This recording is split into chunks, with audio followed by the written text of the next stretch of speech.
रही आतिशी, आशा नहीं है उनका सफरनामा। पढ़ाई में कमाया नाम, समाज से रहा गहरा नाता। विरल व्यक्ति से किया लव मैरिज।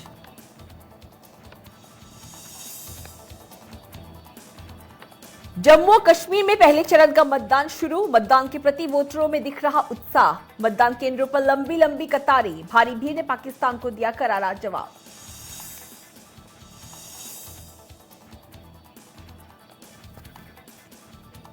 ईरान की भारत पर टिप्पणी पर भड़का इजरायल। इजरायली राजदूतों ने खामनेई को किया आड़े हाथों।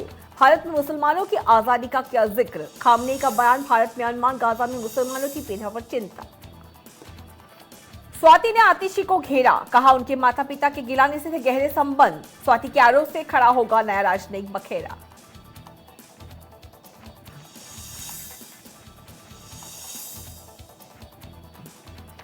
लालू तेजस्वी के खिलाफ समन। हाईकोर्ट ने कहा तेज प्रताप की संलिप्तता से भी इनकार नहीं। लालू परिवार की फिर बड़ी मुसीबत।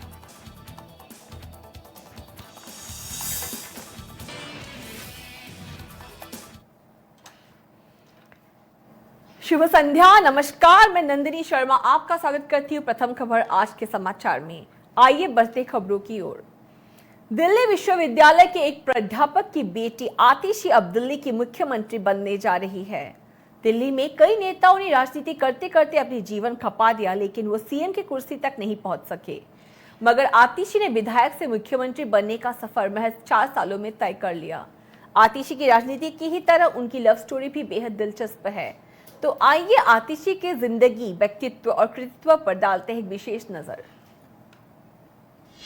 यकायक मीडिया में छा गई आतिशी। देश विदेश के अखबारों में बनी खबर।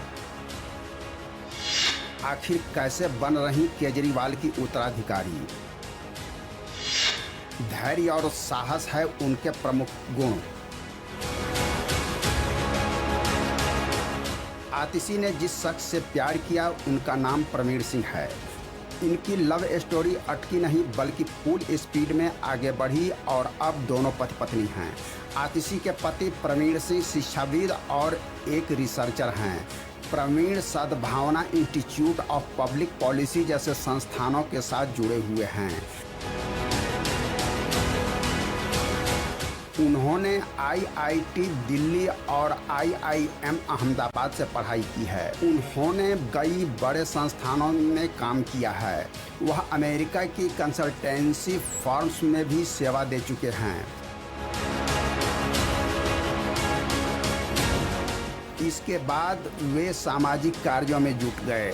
प्रवीण कॉलेज के दिनों से ही सामाजिक काम करते रहे हैं। मीडिया रिपोर्ट्स के मुताबिक आतिशी और प्रवीण सिंह की मुलाकात दिल्ली में हुई थी।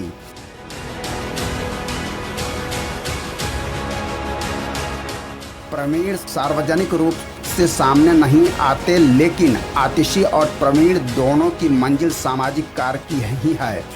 दोनों ने साथ में सामाजिक कार्य किए हैं। आतिशी ने प्रवीण के साथ मिलकर महात्मा गांधी के ग्राम स्वराज के सपने को साकार करने के लिए मध्य प्रदेश में साल 2007 में आतिशी से संपर्क स्थापित किया। धीरे धीरे दोनों करीब आए और यह रिश्ता शादी में बदल गया। आतिशी और प्रवीण सिंह की शादी कुछ साल पहले ही हुई है। प्रवीण इतना ज़्यादा लो प्रोफाइल रहते हैं कि उनकी एक भी तस्वीर सोशल मीडिया पर ढूंढना मुश्किल है। वैसे आतिशी का पूरा नाम आतिशी मार्लेना है। उनका जन्म 8 जून 1981 को हुआ था। उनके पिता विजय कुमार सिंह दिल्ली यूनिवर्सिटी में प्रोफेसर थे। उनकी मां का नाम तृप्ता वाही है। आतिशी ने अपनी स्कूली पढ़ाई दिल्ली के स्प्रिंगडेल स्कूल से की। साल 2001 में दिल्ली के ही सेंट स्टीफेंस कॉलेज में हिस्ट्री में ग्रेजुएशन किया। इसके बाद मास्टर्स ऑक्सफोर्ड यूनिवर्सिटी से किया। वे स्कॉलरशिप पर पढ़ने ऑक्सफोर्ड गईं। पहले मास्टर्स के कुछ ही सालों में उन्होंने शैक्षिक अनुसंधान में रोड्स स्कॉलर के रूप में ऑक्सफोर्ड से ही दूसरी मास्टर की डिग्री हासिल की। आम आदमी पार्टी में शामिल होने से पहले आतिशी ने मध्य प्रदेश के छोटे से गांव में 7 साल तक काम किया। इसके बाद वह आंध्र प्रदेश के ऋषि वैली स्कूल में हिस्ट्री ऑफ इंग्लिश की टीचर रहीं। आम आदमी पार्टी में आतिशी की एंट्री पार्टी की स्थापना के समय से ही हो गई थी। हालांकि वह कोर टीम का हिस्सा नहीं थी। साल 2013 के विधानसभा चुनाव के समय पर वह आप के घोषणा पत्र मसौदा समिति की प्रमुख सदस्य रही।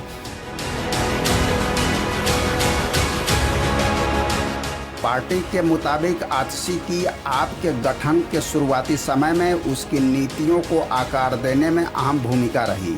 आतिशी आम आदमी पार्टी की प्रवक्ता भी रही। वर्तमान में वह दिल्ली के कालकाजी निर्वाचन क्षेत्र का प्रतिनिधित्व कर रही हैं।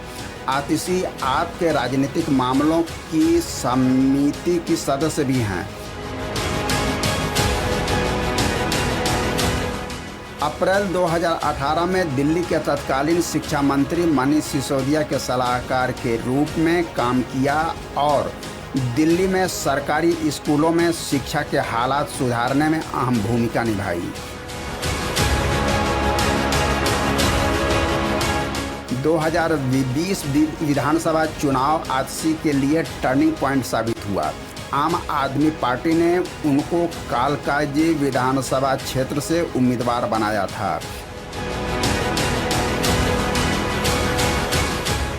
उन्होंने बीजेपी उम्मीदवार धर्मवीर को 11,422 वोटों से जीत हासिल की। तत्कालीन शिक्षा मंत्री मनीष सिसोदिया जब जेल गए और उन्होंने इस्तीफा दिया तो 9 मार्च 2023 को आप कैबिनेट में फेरबदल हुआ तो केजरीवाल सरकार में वह मंत्री बनी और अब मुख्यमंत्री बनने जा रही हैं। न्यूज डेस्क प्रथम खबर।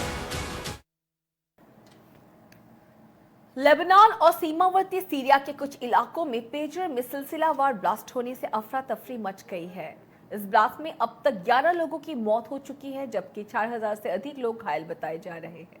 घायलों में लेबनान में ईरान के राजदूत भी शामिल हैं।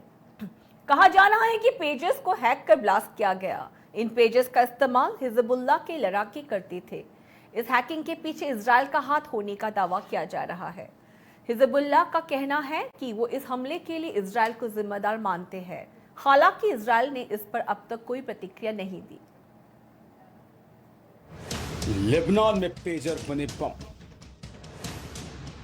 इस विस्फोट से हिला लेबनान।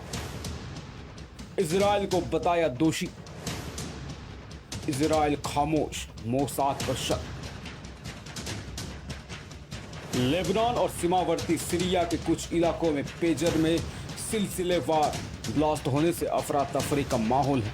इस ब्लास्ट में अब तक 11 लोगों की मौत हो चुकी है, जबकि 4,000 से अधिक लोग घायल बताए जा रहे हैं। घायलों में लेबनान में ईरान के राजदूत भी शामिल हैं। कहा जा रहा है कि पेजर्स को हैक कर ब्लास्ट किया गया था। इन पेजर्स का इस्तेमाल हिजबुल्लाह के लड़ाके करते हैं। इस हैकिंग के पीछे इजराइल का हाथ होने का दावा किया जा रहा है।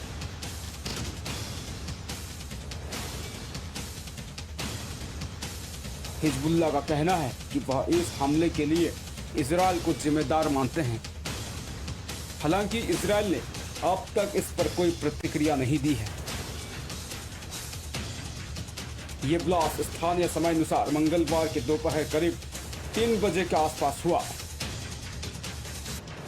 कई रिपोर्ट्स के मुताबिक इजराइल की खुफिया एजेंसी मोसाद ने लेबनान के चरमपंथी संगठन हिजबुल्लाह को निशाना बनाते हुए इन पेजर से छेड़छाड़ की।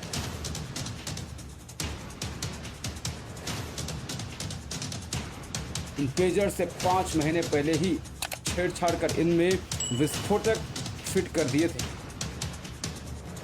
लेबनान में मंगलवार को अचानक से लेबनान में घरों, सड़कों और बाजारों में लोगों की जेब से विस्फोट होने लगे। लगभग 1 घंटे तक लेबनान से लेकर सीरिया तक ब्लास्ट हुए।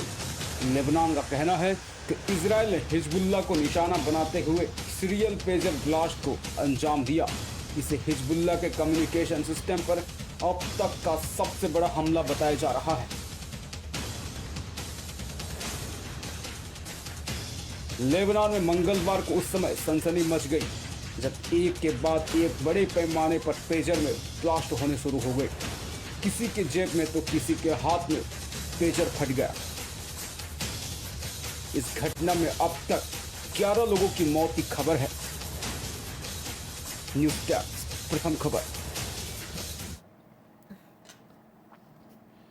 जम्मू और कश्मीर में आज लोकतंत्र के महापर्व यानी चुनाव का जश्न हो रहा है। यहां आज सुबह सुबह 7 बजे से पहले चरण का चुनाव शुरू हो गया।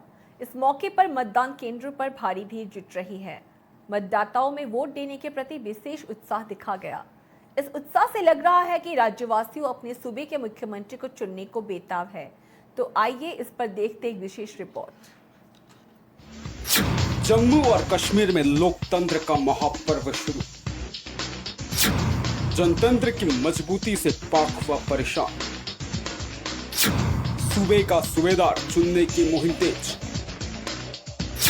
भारी सुरक्षा के बीच हो रहे चुनाव। जम्मू और कश्मीर में आर्टिकल 370 के खात्मे लंबे अंतराल बाद विधानसभा चुनाव हो रहे हैं।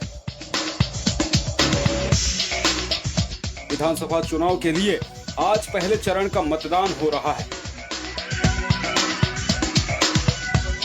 पहले चरण में राज्य की 24 विधानसभा सीटों पर आज बुधवार की सुबह 7 बजे से वोटिंग शुरू हो गई। इसमें कश्मीर की 16 और जम्मू की 8 सीटें शामिल हैं।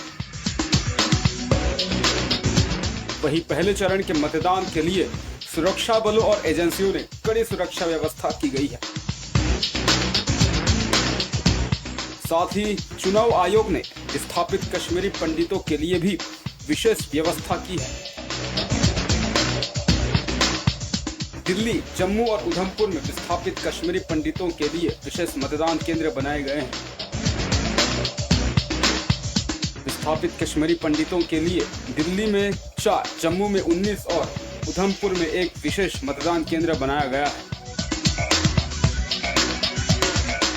बता दें कि जम्मू कश्मीर में कुल 3 चरणों में वोटिंग होनी है। पहले चरण में 18 सितंबर यानी आज वोटिंग हो रही है। दूसरे चरण में 25 सितंबर और तीसरे फेज में 1 अक्टूबर को वोटिंग होनी है। इन सभी चरणों के नतीजे 8 अक्टूबर को आएंगे। 90 सीटों वाली विधानसभा में बहुमत के लिए 13 मुख्य दलों में मुकाबला हो रहा है। क्षेत्रीय पार्टियों में महबूबा मुफ्ती के नेतृत्व वाली पीडीपी और उमर अब्दुल्ला के नेतृत्व वाली नेशनल कॉन्फ्रेंस इस चुनाव में प्रमुखता से मैदान में है। नेशनल कॉन्फ्रेंस मुख्य विपक्षी पार्टी कांग्रेस के साथ गठबंधन कर चुनाव मैदान में उतरी है। जम्मू कश्मीर में पहले चरण के तहत 24 सीटों पर वोटिंग जारी है। पुलवामा, कुलगाम और किश्तवाड़ में सुबह से लंबी कतारें लग रही है। वोटर्स में महिलाओं की तादाद भी काफी है। इस बीच कांग्रेस महासचिव जी.ए. मीर ने अनंतनाग के दोरू विधानसभा क्षेत्र में मतदान किया। बता दें कि मीर दोरू से गठबंधन के उम्मीदवार भी है। न्यूज़ डेस्क प्रथम खबर।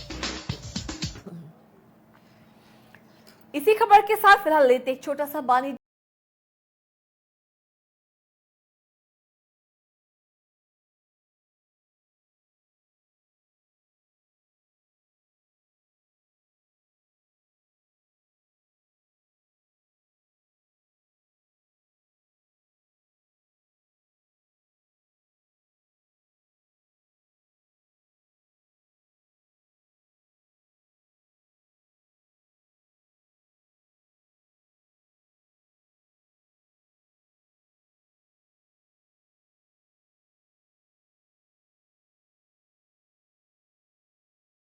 Airtel Digital 636, SCC 8, GeoTV 1011, GTPL 273, JCC 373, NX Digital Guwahati 118, NX Digital Mahabhairav 124, NX Digital 135, BTN 0865, Numaligarh Refinery 06, DCN 161, Triveni 161. Empowering you for a challenging career. Broadcast Mediaৰ অন্যতম প্ৰতিষ্ঠানৰ সহযোগত UPP Center for Alternative Vocation লৈ আহিছে বৈদ্যুতিন আৰু digital সাংবাদিকতাৰ এবছৰীয়া পাঠ্যক্ৰম 6+6 সাৰ্টিফিকেট আৰু ডিপ্লোমা কোৰ্ছৰ প্ৰেক্টিকেল জাৰ্নেলিজম।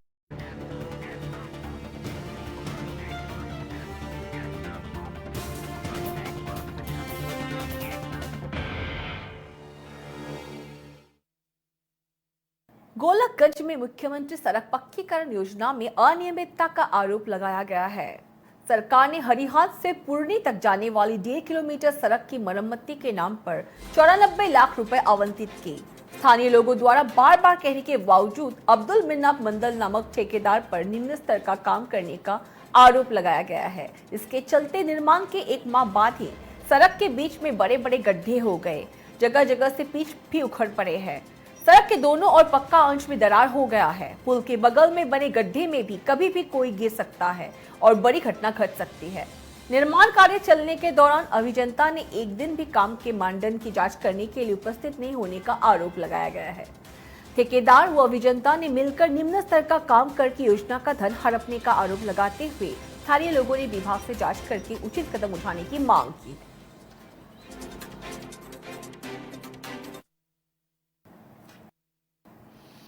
असम के नलबाड़ी के बालीकुड़िया में हुई हत्या की घटना को लेकर लोगों में सनसनी व्याप्त है। कुपुत्र नयन बर्मन ने पिता की हत्या कर दी। रिपोर्ट के अनुसार मंगलवार की रात में नशे की हालत में पुत्र नयन घर आया था और पिता निपेन बर्मन से एक पुट्ठा बीड़ी को लेकर तर्क वितर्क करने लगा। इसके बाद पुत्र नयन बर्मन अपने पिता पर चाकू से हमला कर उसकी हत्या कर दी। दूसरी ओर उक्त घटना के बाद पूरे इलाके के लोगों में सनसनी व्याप्त है। बाद में नलबाड़ी पुलिस ने मौके पर पहुंचकर हत्या के आरोपी नयन बर्मन को गिरफ्तार कर लिया। पुलिस मामले की जांच पड़ताल में लगी हुई है।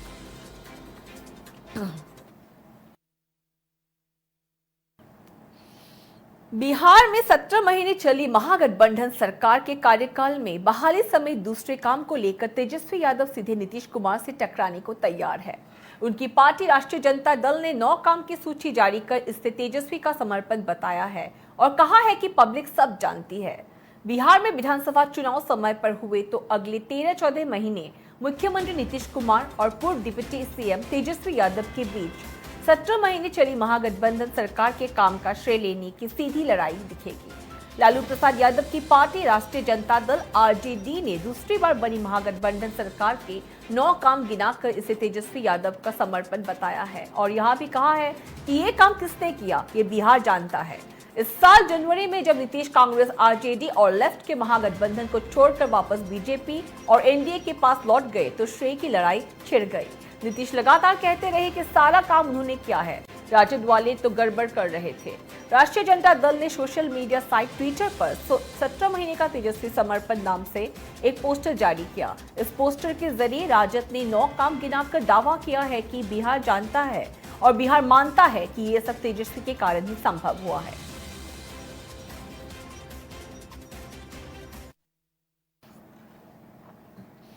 दिल्ली के अगले मुख्यमंत्री के तौर पर शपथ लेने जा रही है आतिशी पर आम आदमी पार्टी की राज्यसभा सांसद स्वाति मालीवाल ने नया आरोप लगाया है। स्वाति का कहना है कि आतिशी के माता पिता के संसद में हमले के आरोपी सैयद अब्दुल रहमान गिलानी के साथ गहरे संबंध रहे। इससे पहले स्वाति ने संसद हमले के दोषी अफजल गुरु को बचाने के लिए आतिशी के माता पिता पर लड़ाई लड़ने का आरोप लगाया था। स्वाति मालीवाल ने फिर से एक्स पर लिखा, आतिशी मरलेना के माता पिता के SAR गिलानी के साथ गहरे संबंध थे। गिलानी पे आरोप थे कि संसद पे हमले में उनका भी हाथ था। 2016 में उन्होंने अफजल गुरु की याद में दिल्ली के प्रेस क्लब में एक प्रोग्राम किया था। उस प्रोग्राम में आतिशी मरलेना के माता पिता स्टेज पे गिलानी के साथ दिखे। इस प्रोग्राम में नारे लगाए गए थे, एक अफजल मरोगे तो लाखों पैदा होंगे, कश्मीर मांगे आजादी। आतिशी मरलेना के माता पिता ने arrest and torture of Saeed Gilani नाम से लेख लिखे हैं। भगवान दिल्ली की रक्षा करे। आज दिल्ली के लिए एक बहुत दुखद दिन है। आज दिल्ली की मुख्यमंत्री एक ऐसी महिला आतिशी मारलेना जी बनने जा रही हैं, जिनके अपने परिवार ने आतंकवादी अफजल गुरु को फांसी की सजा से बचाने के लिए एक लंबी लड़ाई लड़ी। उनके अपने माता पिता ने कई बार राष्ट्रपति जी को मर्सी पिटिशंस, दया याचिकाएं भेजी कि अफजल गुरु को फांसी ना हो, कि अफजल गुरु निर्दोष है, कि अफजल गुरु सिर्फ एक राजनीतिक साजिश का शिकार बन गए। ये कितनी गलत बात है। आज आतिशी मारलेना जी मुख्यमंत्री बनेंगी, लेकिन हम सब जानते हैं कि वो सिर्फ और सिर्फ एक डमी सीएम, एक कठपुतली मुख्यमंत्री बनेंगी। लेकिन फिर भी ये मुद्दा बहुत बड़ा है, क्योंकि वो मुख्यमंत्री बनेंगी और ये मुद्दा सीधे सीधे दिल्ली और देश की सुरक्षा से जुड़ा हुआ है। ईरान के supreme leader ayatollah Ali Khamenei ने भारत में मुसलमानों की स्थिति को लेकर बयान दिया, जिस पर भारत ने तीखी प्रतिक्रिया दी है। अब भारत में इजरायल के राजदूत रियूवन अजार ने भी मुसलमानों पर टिप्पणी के लिए खामेनेई को आए हाथों लिया। अजार ने कहा कि भारत में मुसलमानों के पास आजादी है, जो कि ईरान में नहीं है। इजरायली राजदूत ने सोशल मीडिया साइट एक्स पर किए गए अपने पोस्ट में लिखा, आप अपने ही लोगों के हत्यारे और अत्याचारी है। इजरायल, भारत और सभी लोकतंत्रों में मुसलमानों के पास आजादी है, जो कि ईरान में नहीं। मैं आशा करता हूं कि ईरान के लोग जल्द ही आजाद होंगे। दरअसल सोमवार को पैगंबर मोहम्मद के जन्मदिन के अवसर पर खामेनेई ने कहा कि भारत, म्यांमार, गाजा में मुसलमान पीड़ित है। उन्होंने एक्स पर लिखा था, इस्लाम के दुश्मनों ने हमेशा ही हमारा साझा पहचान को उदासीन बनाने की कोशिश की है। अगर हम म्यांमार, गाजा, भारत या किसी अन्य स्थान पर एक मुसलमान को होने वाली पीड़ा से अनजान हैं, तो हम खुद को मुसलमान नहीं मान सकते। खामेनेई के इस बयान पर भारत ने तीखी प्रतिक्रिया दी। विदेश मंत्रालय ने एक बयान जारी कर खामेनेई के बयान को अस्वीकार्य बताते हुए खारिज कर दिया। मंत्रालय ने कहा कि यह आरोप गलत जानकारी पर आधारित है। विदेश मंत्रालय ने बयान में कहा, हम ईरान के सर्वोच्च नेता की भारत में अल्पसंख्यकों के बारे में की गई टिप्पणियों की कड़ी निंदा करते हैं। ये गलत सूचनाएं हैं और अस्वीकार्य है।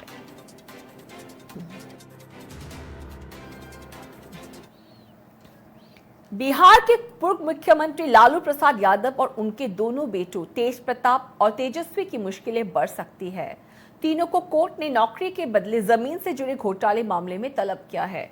घोटाले से जुड़े मनी लॉन्ड्रिंग मामले में अन्य आरोपियों को भी तलब किया गया है। कोर्ट ने सभी को 7 अक्टूबर को पेश होने के लिए कहा है। प्रवर्तन निदेशालय ईडी ने 6 अगस्त को 11 आरोपियों के खिलाफ आरोप पत्र दायर किया था, जिनमें से 4 की पहले ही मौत हो चुकी है।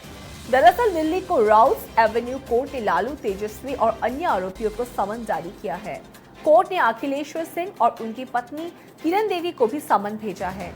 कोर्ट ने कहा कि तेज प्रताप यादव की संलिप्तता से इनकार नहीं किया जा सकता। वहां एक इंफोसिस लिमिटेड के निदेशक भी थे, उन्हें भी समन जारी किया गया है। आरोप यह है कि रेलवे मंत्री रहते हुए लालू यादव इस घोटाले में शामिल थे। ये घोटाला 2004 से 2009 के बीच किया गया था, जहां कई लोगों को रेलवे की विभिन्न जोनों में ग्रुप डी के पदों पर नौकरियां दी गई थी। बदले में इन लोगों ने अपनी जमीन तत्कालीन रेलवे मंत्री लालू प्रसाद यादव के परिवार के सदस्यों और एक संबंधित कंपनी एके इंफोसिस्टम के नाम पर कर दी थी।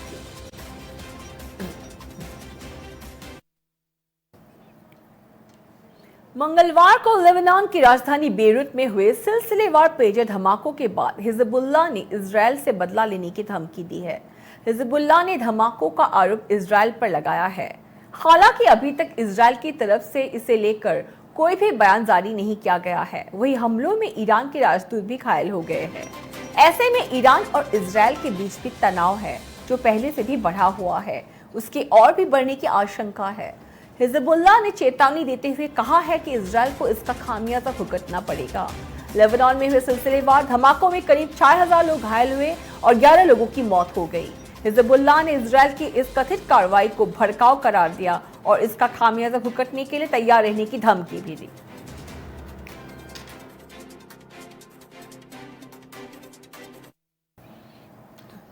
इन्हीं खबरों के साथ फिलहाल मैं नंदिनी लेना चाहूंगी आपसे विदा। बने रहिए लगातार हमारे साथ देश विदेशी ताजा खबरों के लिए। प्रथम खबर आज के समाचार में। धन्यवाद।